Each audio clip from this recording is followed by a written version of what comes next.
जय जय श्री चैतन्य जय हो नित्यानंदा। जय अद्वैत चंद्र जय गौर भक्त वृंदा। जय जय श्री चैतन्य जय हो नित्यानंदा। जय अद्वैत चंद्र जय गौर भक्त वृंदा। जय जय श्री चैतन्य जय हो नित्यानंदा। जय अद्वैत चंद्र जय गौर भक्त वृंदा। हरे कृष्ण। जय श्री प्रभुपाद की जय। आप सभी वैष्णव गौर प्रेमी श्रद्धालु भक्तों का बहुत बहुत हार्दिक स्वागत है।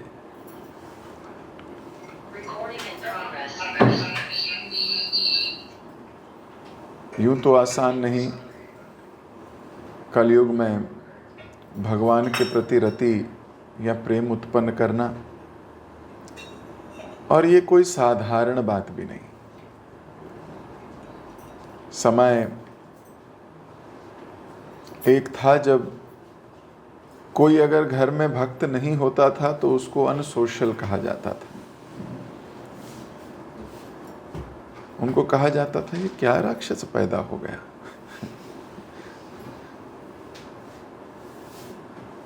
सारा समाज धर्म को बड़ी संजीदगी से लिया करता था। परंपरा थी, प्रोसेस थी। हर घर में भक्ति, सेवा इत्यादि हुआ करता था। ये समय था। उसमें जो गांव में एक आधा भक्त भी नहीं होता था, यानी बाकी सब भक्त हैं, एक आधा नहीं होता था, उसको समाज निस्तारित करता था। ये क्या व्यक्ति है।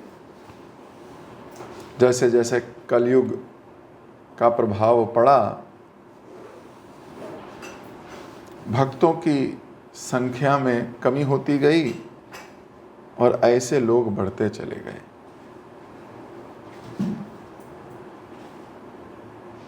अब तो किसी के घर में एक आधा कोई भक्त बन जाए तो आसपास के लोग उसे बड़े अजीब निगाह से देखते हैं। वो ये कौन आ गए। एक समय था कि कोई मस्तक जिस पे तिलक ना हो उसको अजीब से देखा जाता था कि इसके तिलक ही नहीं है, कौन है ये। आज जिस पे तिलक है उसको ऐसे देखा जाता है कि इसके में तिलक है, भाई ये कौन है। कलयुग का प्रभाव केवल भक्ति मूवमेंट पे नहीं, हृदय की स्वच्छता पर भी बहुत पड़ा।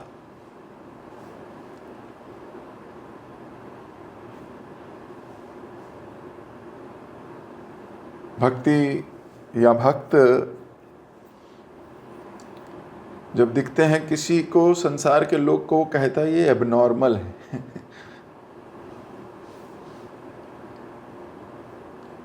लेकिन भक्त फिर भी अपनी पवित्रता के कारण, कृष्ण प्रेम के कारण, उसको अलग दिखने में भी कोई हृदय में दुख नहीं है। अलग दिखने में भी उसको एक अच्छा ही लगता है। बोलता है हाँ मैं अलग हूं, क्या करूं।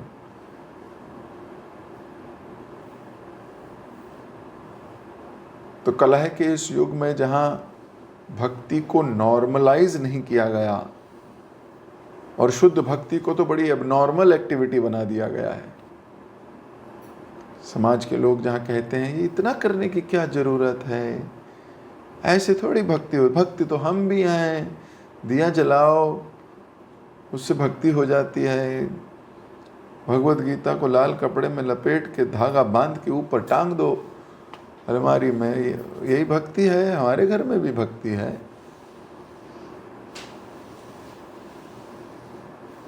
मंदिर जाओ, थोड़ा मिश्री वगैरह चढ़ा दो भगवान को, एक आधा रुपया दान पात्र में डाल दो, जल चढ़ा दो, यही भक्ति है। लेकिन भक्ति तो वो है जो स्वामी की बात सुने। भक्ति तो वो है, भले ये सब कार्य ना करे, स्वामी कहे ये करो तो ये करो, स्वामी कहे वो करो तो वो करो। भक्ति तो वो है। भक्ति तो आज्ञा पालन करने की विधि है। इसलिए हमेशा भक्ति को विधि कहा गया है। भक्ति वो विधि है, वो साधन है जिसके द्वारा हम भगवान से प्रेम स्थापित कर सकते हैं।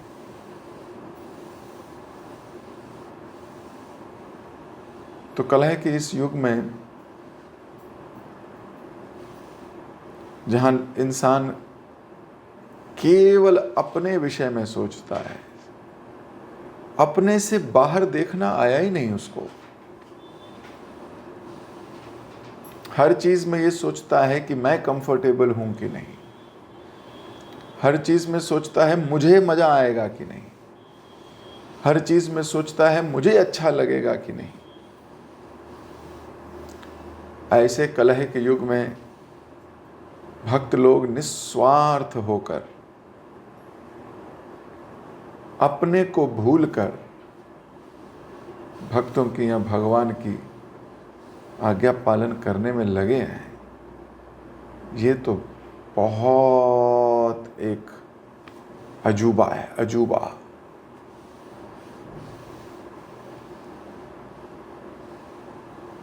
जिस प्रकार रेगिस्तान में थोड़ा सा जल मिल जाए कहीं, उसे ओएसिस कहते हैं ना, ओएसिस। तो ऐसे ही भक्तों के समूह है संसार में, ओएसिस। भटकने वालों को राहत भी देते हैं जल देकर, प्यास भी बुझाते हैं, और ना केवल प्यास बुझाते हैं, प्राण रक्षा भी करते हैं।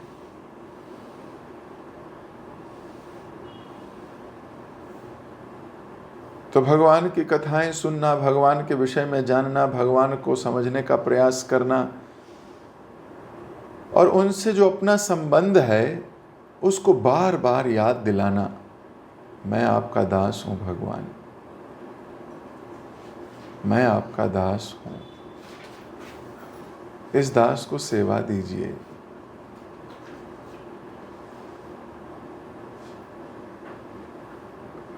हर रोज अपने को ये बातें याद कराता हुआ भक्त जीवन जीता है।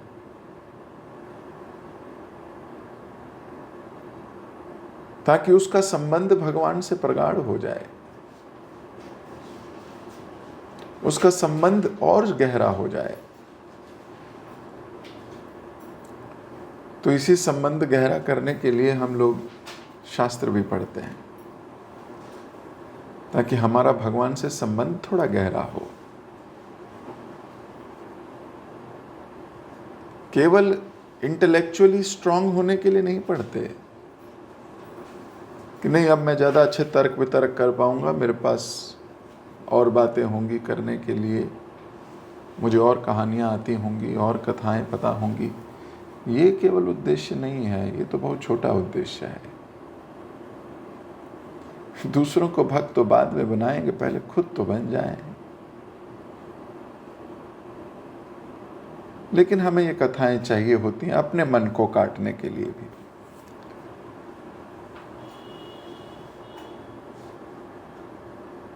तो केवल उद्देश्य इन कथाओं को जानना नहीं है, उद्देश्य है इन कथाओं के मर्म को जान के अपने जीवन निर्वाह को उस दिशा में लेके जाना। हमारा जीवन ऐसे सुबह शाम होता हुआ केवल घर गृहस्थी और इस शरीर को संजोने के लिए जो शक्ति चाहिए उसी को संजोने के लिए ना लग जाए कभी। कहीं ये मनुष्य जीवन अपने अपने में ना निकल जाए। भगवान के साथ संबंध इतना प्रगाढ़ हो कि उनकी एक आवाज पर सर्वस्व त्याग करने की भावना रखते हों। इस उद्देश्य से हम शास्त्र पढ़ते हैं, इस उद्देश्य से कृष्ण लीला गौर लीला पढ़ते हैं। कल हमने पढ़ा किस प्रकार गौरांग महाप्रभु 9 वर्ष के बालक हैं, अपनी माँ को कह रहे हैं, माता भयंकर अपराध मत करो आप। तो माँ भी सोच रही है ऐसा मैं क्या अपराध करती हूँ भाई, ऐसा मैं भयंकर अपराध क्या करती हूँ। तो बोले आप एकादशी व्रत पालन करो, एकादशी पे आप अन्न खाती हो, ये बहुत बड़ा अपराध है। तो हमने कल विस्तार से चर्चा की थी कि अन्न मतलब अन्न, अन्न मतलब केवल चावल नहीं, अनाज, चावल, आटा, मटर, दाल, हर वो वस्तु जो अन्न में आती है, एकादशी के दिन उसका परित्याग करना चाहिए। इससे हमारी भक्ति तो बढ़ेगी, दृढ़ता भी बढ़ेगी, गलत चीज को ना कहने की आदत पड़ती है। तो जब अपनी माँ को ऐसे गर्जन जैसी आवाज में, जैसे मेघों की गर्जन हो रही हो, ऐसे बोले भगवान, तो माँ के हृदय में घुस गए वो शब्द, और माँ कहने लगी कि मैं तुम्हारे आदेश का पालन करूंगी। तो कल तो हम सची माता की महानता पे भी चर्चा कर रहे थे। गुरुजन को ये आदेश दें और कोई शिष्य ऐसे कहे कि मैं पालन करूंगा, तो ये सुनकर तो और भी प्रगाढ़ होता है हृदय। सच्ची बात है। आप अपने पुत्र को कहो और आपका पुत्र कहे जी पापा मैं अभी करता हूं, तो आपको मन ही मन एक और धागा बंधता है प्रेम का, और धीरे धीरे ये धागे एक एक करके मोटी रस्सी बनते हैं। फिर वो इतना प्रगाढ़ हो जाता है कि तोड़े नहीं टूटता। अगर रिश्ते केवल दिमागी स्तर से जुड़े हैं तो उनको टूटने में ज्यादा समय नहीं लगता, केवल दिमाग से जुड़े हैं। लेकिन रिश्ते जब प्रेम के गहरे संबंधों से जुड़े होते हैं, डीप, जिस प्रकार एक पेड़ है वो बाहर से तो दिखेगा, उसमें तना दिखेगा, उसमें पत्ते दिखेंगे, टहनियां दिखेंगी, फल भी दिखेंगे, फूल भी दिखेंगे, लेकिन वो पेड़ मजबूत है कि नहीं ये कैसे पहचाना जाए। जब आंधी आती है ना, मिसअंडरस्टैंडिंग्स की आंधी, जब आंधी आती है एजम्पशंस की आंधी, परिस्थितियों की आंधी चलती है, तो वो पेड़ जो जितने नीचे गहरे होते हैं ना, वो उस आंधी को झेल जाते हैं। और वहीं रिश्ते जितने खोखले होते हैं, पेड़ जितने उसकी रूट्स नीचे नहीं गई, वो थोड़ी थोड़ी आंधी पे ही गिर जाता है। इसलिए व्यक्ति विशेष को ये विचार रखना चाहिए, गहरे। और गहरे कैसे होते हैं? आज देखो माँ पुत्र की बात को मान रही है, आदेश का पालन कर रही है और बोल भी रही है। कई बार हम आदेश पालन करते हैं पर एक्सप्रेशन नहीं होता। जिह्वा का सही इस्तेमाल करना चाहिए। यूं तो मटेरियल वर्ल्ड में फटर फटर बोलते हैं, सारा दिन बोलते हैं, लेकिन जहां बोलना होता है वहां बोलते नहीं।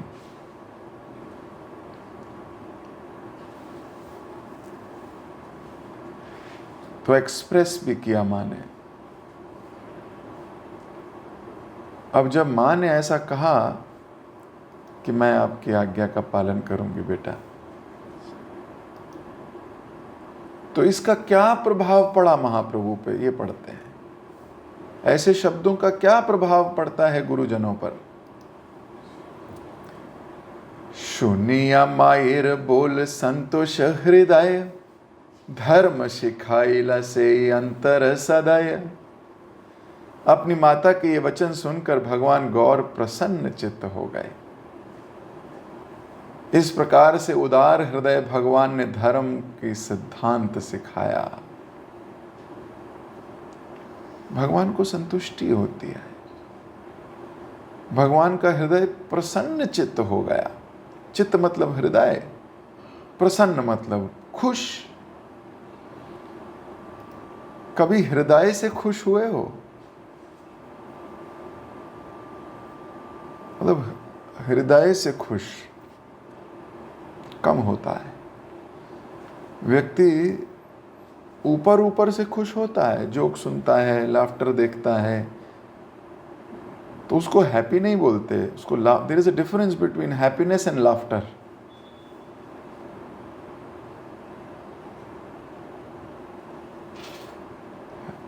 खुशी में और हंसी में अंतर होता है। हंसना हर बार खुशी का प्रतीक या सिम्टम नहीं है।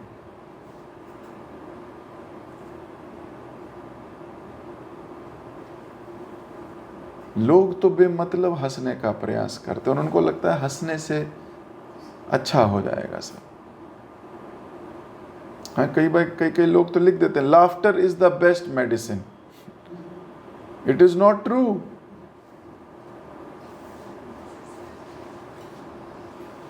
Happiness is. लेकिन संसार के लोगों को लाफ्टर और हैप्पीनेस का तो अंतर ही नहीं पता।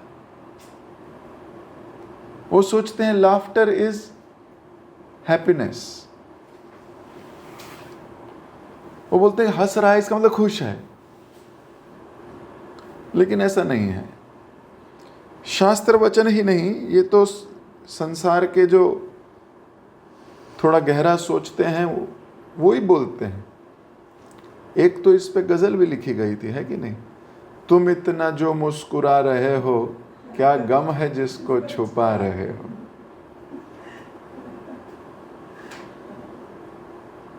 तुम इतना जो मुस्कुरा रहे हो, तो सोचो वो उसको भी पता है कि मुस्कुराहट हर वक्त खुशी का प्रतीक नहीं होती।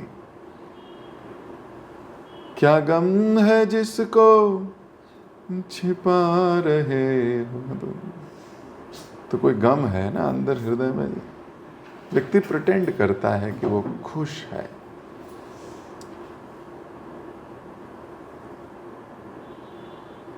तो there is a difference between laughter and happiness.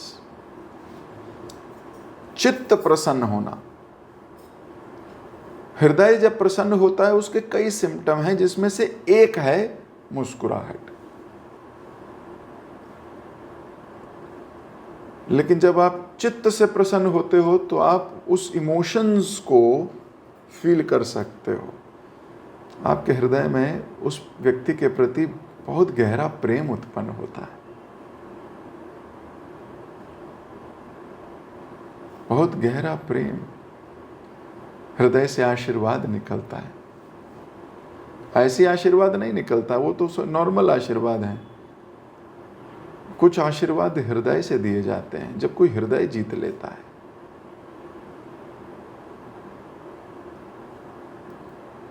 तो हमें विचार करना चाहिए, हम क्या हृदय जीतने के लिए कुछ करते हैं, या सिर्फ हम अपने को खुशी देने के लिए कार्य करते हैं, या हम गुरुजनों का, भगवान का हृदय पसीज जाए। भगवान तक को पिघला दिया प्रहलाद महाराज ने। भगवान का हृदय पसीज गया।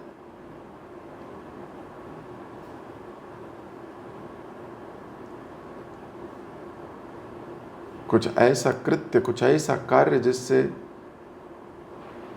भगवान प्रसन्न हो जाए।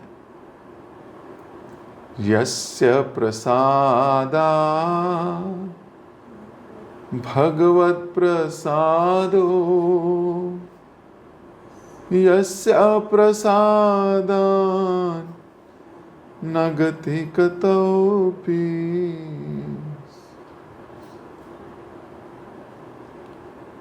हृदय झंझोड़ना चाहिए, ऐसा लगना चाहिए कि मैं थोड़ा गलत पाथ पर जा रहा हूं, मुझे ठीक करना होगा अपने आप को।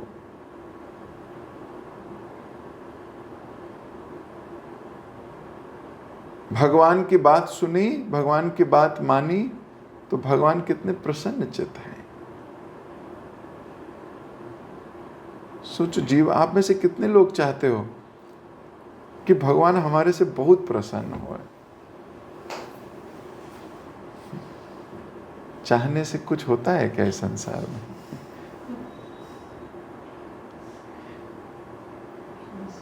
अच्छा, क्या आप लोग ये सोचते हो कि आप ऐसा कार्य भी कर रहे हो? उनके पास तो राधा जैसे, राधा रानी जैसे सेवक हैं,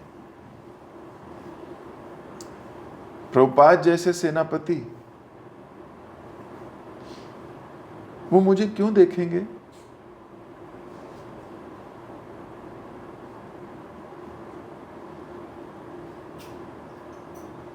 जिनके पास ऐसे उत्तम सेवक हों, उद्धव जैसे मित्र हों, उद्धव जैसे सेवक भी हों, हनुमान जी जैसे भक्त साथ बैठते हों, भरत जैसे धर्मशील उनके साथ साइड में आसपास चलते हों, प्रभुपाद जैसे आज्ञा पालक, नरोत्तम दास ठाकुर जैसे उत्तम सेवक,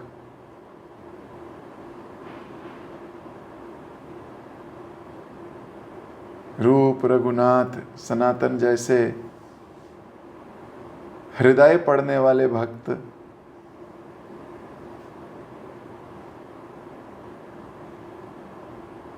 कृष्ण मुझे क्यों देखेंगे? गौरांग महाप्रभु मुझे क्यों देखेंगे?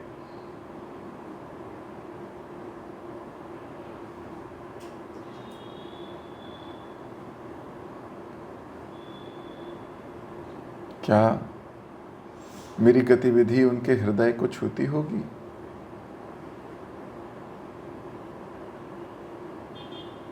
क्या जो मैंने पूरे दिन जो मैं कार्य करता हूं या करती हूं, क्या भगवान को कभी मैं ऐसा मौका दूंगी या दूंगा कि वो मुझे बोल सकें कि मैं तुमसे बहुत खुश हूं?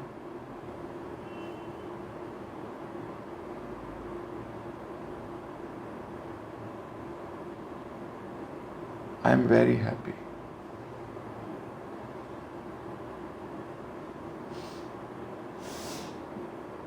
क्या ऐसी कोई गतिविधि है जो हमारे गुरुजनों के हृदय को ही छू जाए? भगवान तो चलो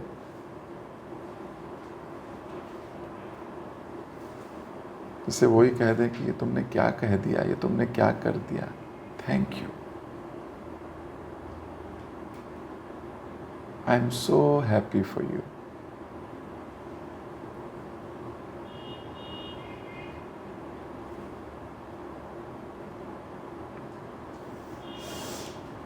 तो ये सोचना समझना, महाप्रभु का हृदय प्रसन्न, चित्त जो है वो भर गया है प्रसन्नता से।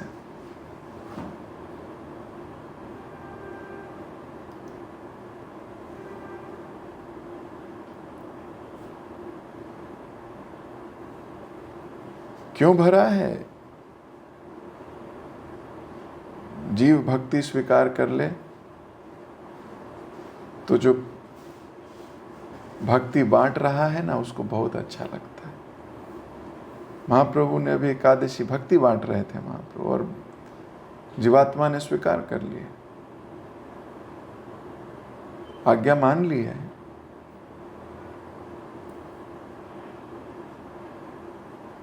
माँ तो तर्क भी कर सकती थी, बेटा इतने साल से नहीं रखा, अब क्या रखना है?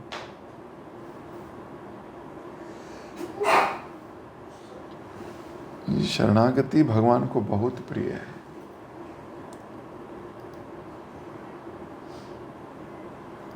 तो जब शरणागति का कोई लक्षण किसी जीवात्मा में दिखता है तो बहुत आनंद का विषय है। क्यों? क्योंकि अब ये भगवत धाम जाने के लिए रेडी होने को हो गया है। अब इसने स्वीकार कर लिया, मैं जाऊंगा, मैं करूंगा, हर वो कार्य करूंगा जिससे मैं भगवत धाम जा सकूं।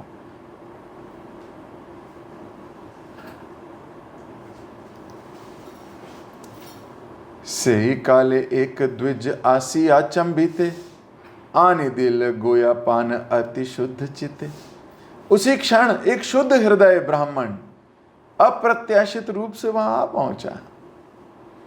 उसने भगवान गौर को पान सुपारी भेंट की। हासिया तखन प्रभु गुवक खाइल, क्षण कंतरे पुन माया रे डाली किल। भगवान गौर ने मुस्कुराते हुए उस पान सुपारी को चबाना प्रारंभ कर दिया। अगले ही क्षण उन्होंने अपनी माता को बुलवाया।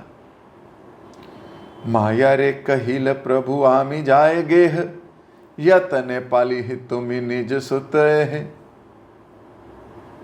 भगवान गौर ने अपनी माता से कहा, मैं घर जाऊंगा, इस व्यक्ति की देखभाल कीजिएगा, अब यही आपका पुत्र है।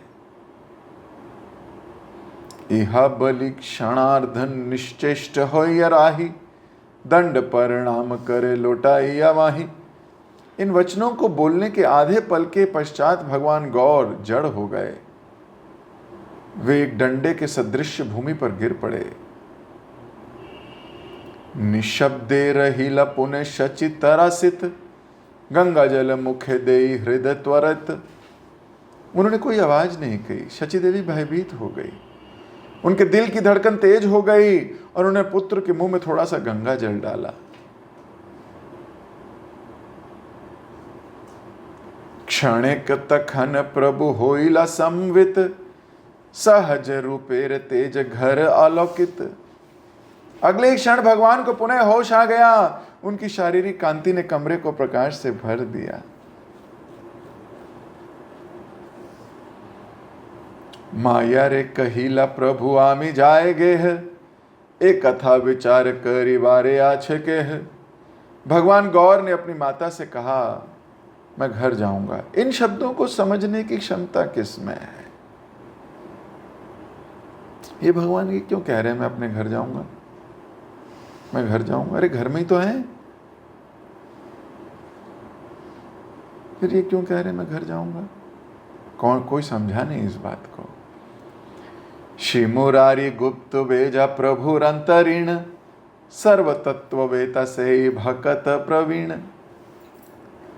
श्री मुरारी गुप्त भगवान के गोपनीय भक्त हैं। वे समस्त आध्यात्मिक सत्यों को जानते हैं, अत्यंत दक्ष व योग्य भक्त हैं। दामोदर पंडित पूछिल तारे स्थाने, एक अथार तत्व मोरे कह महाजाने।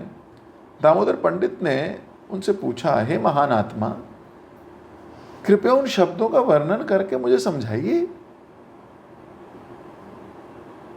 कीबा माया कैल प्रभु कीबा कौन शक्ति, ईहार विचार मोरे करी देह युक्ति। भगवान द्वारा बोले गए शब्द केवल उनकी कोई चाल थी क्या? इन शब्दों के पीछे कौन सी शक्ति है? कृपया मुझे अपनी राय दीजिए। तो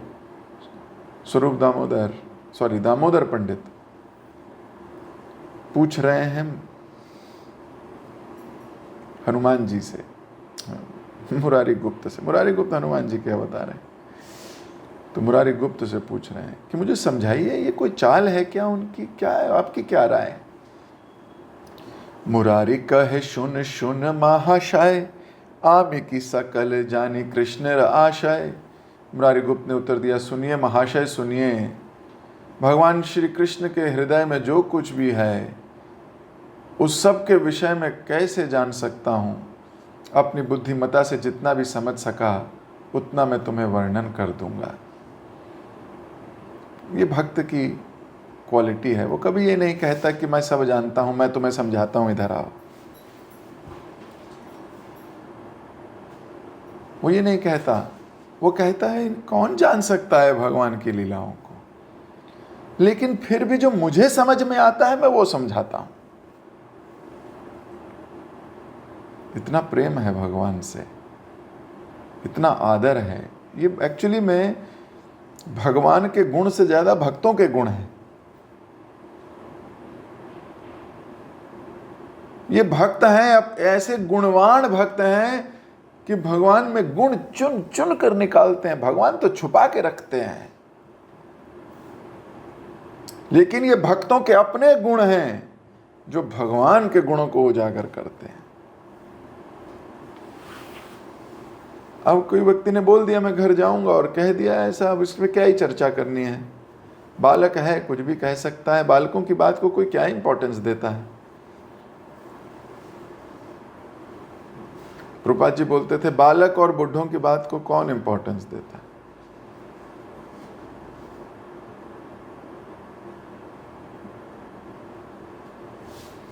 तो निकल भी सकते थे, लेकिन नहीं। दामोदर पंडित कह रहे हैं मुझे बताओ, और मुरारी गुप्त से कह रहे हैं। मुरारी गुप्त की कॉन्शियसनेस देखिए ना आप। मुरारी गुप्त कह रहे हैं कि वो तो उनकी लीलाएं तो अनंत हैं, मैं क्या बताऊं आपको, लेकिन फिर भी जो मेरे को समझ आता है मैं वो ही बता सकता हूं। कितना सुंदर अंदाज है ना। अपने आप को ये नहीं बोल रहे कि मेरे पास आओ मैं सब जानता हूं, क्योंकि ऐसा सोचा था ब्रह्मा जी ने, तो ब्रह्म विमोहन लीला हो गई थी कि मैं तो सब जानता हूं नारायण के बारे में, क्या मेरे को पता है। कोई भगवान ऐसे आते तो मुझे बता के आते, मैं बहुत क्लोज हूं उनके, इतना क्लोज हूं कि मुझे तो सब पता रहता है। इसी में भी मोहन लीला हो गई थी। सोचो भगवान को अपने अपने भक्तों के अंदर इतना भी अहंकार या चीज पर बर्दाश्त नहीं है। बाकी दुनिया करती रहे, भगवान कभी ठीक करने नहीं आते। भगवान कभी ठीक करने नहीं आते। किसको ठीक करते हैं? जिसको प्यार करते हैं। मैं अगर मुझे किसी में कोई कमी दिखेगी तो मैं किसको ठीक करूंगा? जो मेरे आसपास लोग हैं मैं उन्हीं को तो कहूंगा, जिनसे मैं प्रेम करता हूं या जिनको मैं चाहता हूं कि नहीं ये और सुंदर भक्त दिखें, ये और अच्छे हो सकते हैं। मैं उसी को तो सुधारने का प्रयास करूंगा, बाकियों को क्यों करूंगा?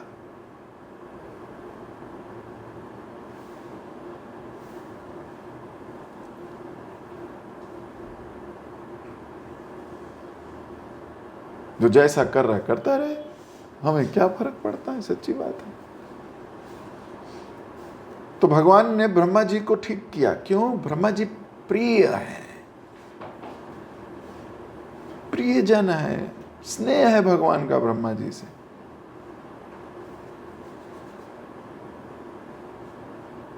पर हम भक्तों को ये विचार करना चाहिए, हम में ऐसा कभी अहंकार नहीं आना चाहिए कि हम बताते हैं, हमें पता है इसके पीछे क्या है। नहीं, भगवान अनंत है, कोई नहीं जानता।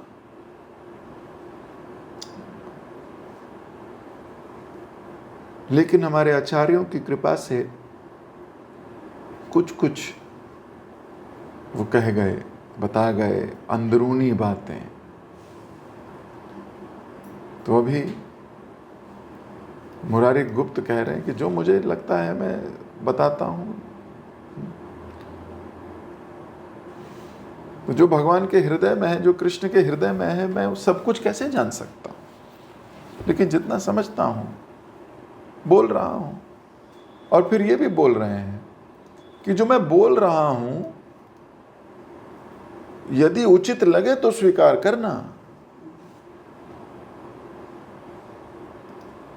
ऐसा नहीं है कि तुम्हें अगर लग रहा है कि नहीं ये ठीक नहीं है तो मत लेना, क्योंकि मैं तो अपने अनुमान से बता रहा हूं।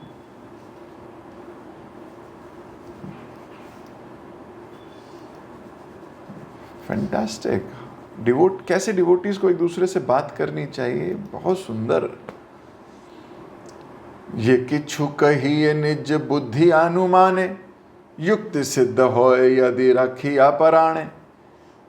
बोले अनुमान लगा रहा हूं मैं, अपनी बुद्धि के अनुसार जो भी बोल रहा हूं उचित लगे तो आप उसे स्वीकार कर सकते हो। श्रवण दर्शन ध्यान और संकीर्तन, हृदय प्रवेश प्रभु निज भक्त जन। जब एक भक्त भगवान के विषय में श्रवण करता है, उनके विग्रह रूप का दर्शन करता है, उन पर ध्यान लगाता है या उनके पवित्र नामों का उच्चारण करता है, तब भगवान उस भक्त के हृदय में प्रविष्ट हो जाते हैं। वो सुंदर। तो कहां से शुरू हुआ? श्रवण।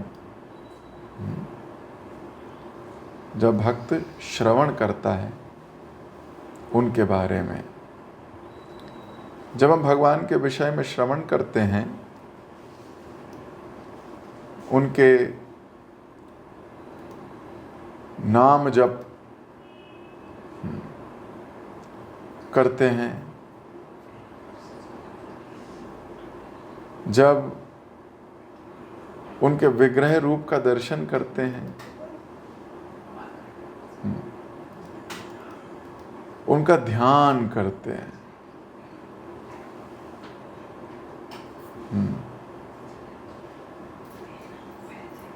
तो क्या होता है? भगवान उसके हृदय में प्रविष्ट हो जाते हैं। कितनी सुंदर बात बताइए फिर से।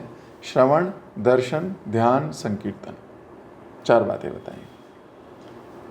उनके विषय में सुनना, उनके विग्रह का दर्शन करना, उन पर ध्यान लगाना और उनके नाम का जप करना, हृदय में आ जाएंगे। तो ऐसा क्यों कहा गया भगवान हृदय में प्रविष्ट करते हैं? भगवान तो हृदय में है, भगवान तो हृदय में है। फिर ये क्यों कहा गया कि प्रविष्ट करते? प्रविष्ट मतलब बाहर से आते हैं। जैसे कोई कहे वो घर के अंदर गए, तो इसका मतलब बाहर से ही तो अंदर गए। जो ऑलरेडी अंदर है वो कैसे अंदर जाएंगे? तो अंदर तो वो परमात्मा के स्वरूप में है, भगवान स्वरूप नहीं है। इसकी भी 3 अंडरस्टैंडिंग है, ब्रह्म, भगवान और परमात्मा। तो परमात्मा के रूप में हृदय में है, लेकिन भगवान को आमंत्रित करना पड़ता है। वो ऐसे हृदय में थोड़ी आएंगे अनर्थों से भरे हुए। चैत्य गुरु के रूप में तो विराजमान हैं हृदय में या परमात्मा के रूप में, लेकिन हमारी मेडिटेशन से, हमारे प्रयास से, हमारे बुलाने से वो हृदय में मैनिफेस्ट करते हैं। मैनिफेस्ट। अब किस रूप में मैनिफेस्ट करते हैं? भक्त जिस रूप में देखना चाहते हैं उस रूप में मैनिफेस्ट करते हैं।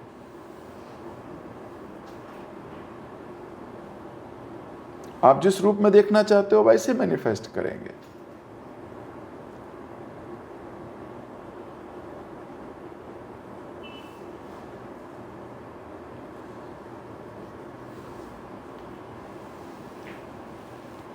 जब हनुमान जी से पूछा आपके हृदय में कौन रहते हैं, हनुमान जी ने क्या कहा था? श्रीनाथे जानकी नाथे अभेद्य परमात्मने किंतु मम सर्वस्व राम राजीव लोचनम। पर मेरे हृदय में तो राम के रूप में बैठे हैं भाई। जब हनुमान जी ने फाड़ा था अपना हृदय, तो फिर कौन निकले थे अंदर से? आप जो मैनिफेस्ट करते हो भगवान उस रूप में हृदय में विराजमान होते हैं। तो हमें दुई भुज, हमारे शास्त्र बोलते हैं दुई भुज युगल जोड़ी भगवान राधा कृष्ण पे मेडिटेट करना चाहिए, क्योंकि उनसे वो तो उद्गमी है ना, उद्गम, सभी के उद्गम वही है। भक्त को मेडिटेट करना चाहिए।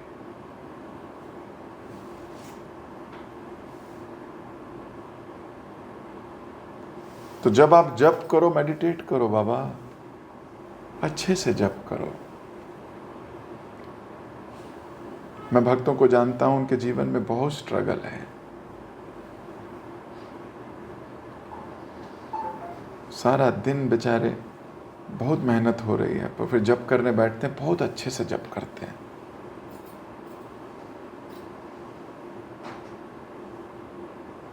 बहुत अच्छे से जप करते हैं। कल एक भक्त से बात हो रही थी, बोले प्रभु जी 15 मिनट मिलते हैं, थोड़ा सा समय मिलता है, मैं अच्छे से जप करने का प्रयास करता हूं। कितनी अच्छी बात है।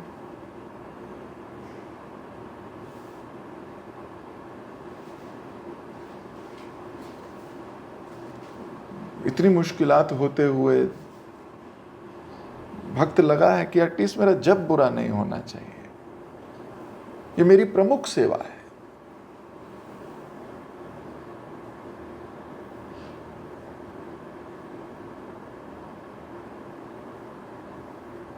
तो devotees are struggling hard, they are trying hard.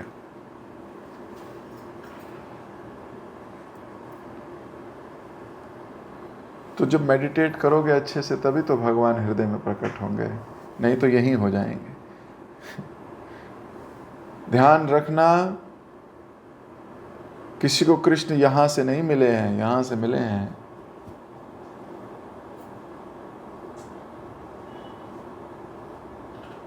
केवल दिमाग में रहने से नहीं मिले हैं, नहीं तो शास्त्र कहते कि भगवान दिमाग में रहते हैं। दिमाग में नहीं, हृदय।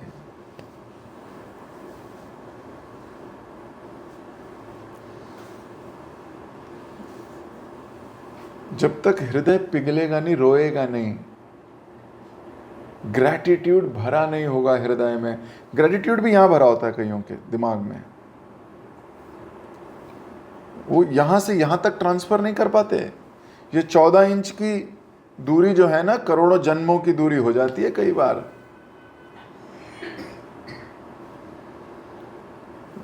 यहां तक पहुंचा ही नहीं है ग्रैटिट्यूड, वो रोए ही नहीं है, वो हृदय भर के आंखों से झलका ही नहीं है कभी।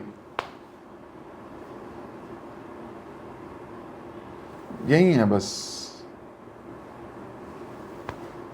तो यहीं से आती है, वो कान के पास है ना दिमाग, यहीं से आया, यहीं से चला गया। जीभ भी पास है, हृदय दूर है थोड़ा।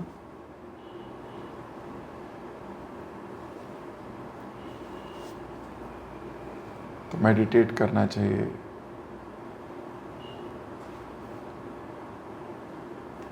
जब सामने नहीं है तो भी ध्यान करना चाहिए।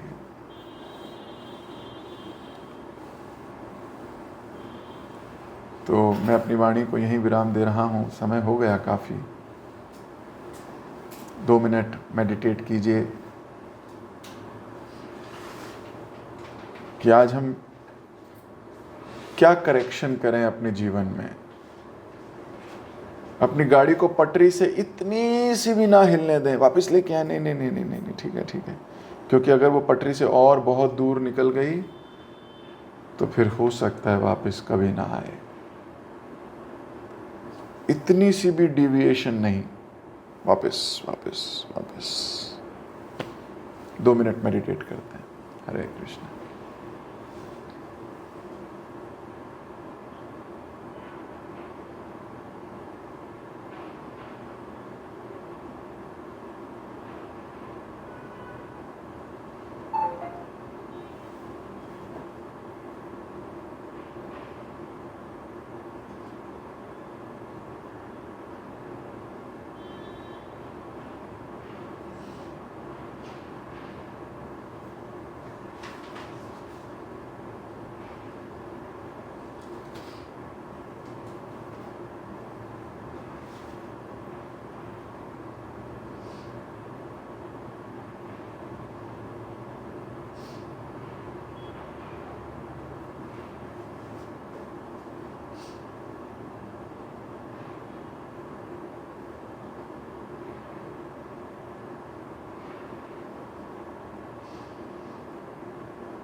हरे कृष्ण।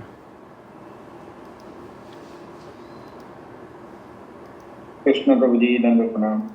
थैंक यू प्रभु जी बहुत सुंदर क्लास के लिए। आपने आज क्लास की हमें बताया कि पहले जब घर पे या समाज पे कोई अगर भक्त नहीं होता था तो समाज उसको निस्तारित करता, पर आजकल थोड़ा सा उल्टा हो गया है। कोई भक्त होता है, अगर कोई भक्त होता है तो उसको भी लोग दूसरे नजर से देखते हैं, नीच नजर से देखते हैं। ये सब एक्चुअली कलयुग का प्रभाव, लोगों को नहीं पता है कि भक्ति क्या है। भक्ति तो आज्ञा पालन का विधि है, पर लोग कलयुग में ये सोचते हैं कि वो अपने कंफर्ट के बारे में सोचते हैं और वो आज्ञा कहाँ से पालन करेंगे। भक्ति है जो भक्त है जो वो खुद के साथ साथ दूसरों को भी वो उद्धार करने के बारे में सोचता है। और आपने हमें ये बताया कि शास्त्र पढ़ने का उद्देश्य क्या होना चाहिए। इसमें आपने केवल कथा श्रवण नहीं, कथा को मर्म को समझना, ये हमारा उद्देश्य होना चाहिए। और आपने प्रसन्नचित्त होने के बारे में बताया कि हमें हृदय से खुश होना चाहिए, ऊपर से नहीं। खुशी में हंसी में अंतर है। हंसी तो लोग बेमतलब का भी हंस लेते हैं, वो सोचते हैं कि लाफ्टर इज हैप्पीनेस। जब तक हमारे चित्त पर प्रसन्न नहीं होगा तब तक हैप्पीनेस नहीं मिलेगा। सेम भगवान के बात मानने में, सुनने में भगवान प्रसन्न होते हैं।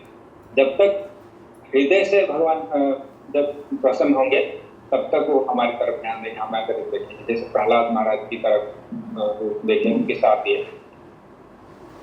तो हमें ये देखना है कि क्या गुरुजन हमसे प्रसन्न है, क्योंकि गुरुजन हमें भक्ति दे रहे हैं, गुरु ही हमें भक्ति देते हैं। जब उनको उस भक्ति के प्रति हम शरणागत होकर स्वीकार करेंगे तो गुरुजन प्रसन्न होंगे। तो प्रभु जी, आप हमें सुबह से शाम तक इस भक्ति को बांट रहे हैं, आपको बहुत बहुत धन्यवाद प्रभु जी। आपने ये बताया कि भक्त का गुण भगवान की गुण से भी थोड़ा ज्यादा है, क्योंकि भक्त तो भगवान की गुण को ढूंढ ढूंढ के निकालते हैं। फिर भी भक्त कहते हैं कि मुझे तो ये लीला का पता नहीं है, मुझे नहीं पता है। वो ये नहीं बोलते कि मुझे ज्यादा पता है। और आपने ये बताया कि श्रवण, दर्शन, ध्यान और जप करने से भगवान जल्दी हमारे हृदय तक पहुंचते हैं, हृदय में बैठ जाते हैं। तो हमें भगवान के जिस रूप को मेडिटेट करेंगे, भगवान उस रूप से हमारे हृदय में बैठेंगे। तो हमें राधा कृष्ण की जो ईगल रूप है उन पे मेडिटेट करना चाहिए। थैंक यू सो मच प्रभु जी, बहुत सुंदर क्लास करी। सभी भक्तों को धन्यवाद इतने प्रेम पूर्वक श्रवण करने के लिए। हम प्रभु जी का धन्यवाद करेंगे एक बार। Hare Krishna Krishna Krishna Hare Hare, Hare Ram Ram Ram. Thank you so much प्रभु जी। हरे कृष्ण। Recording stopped.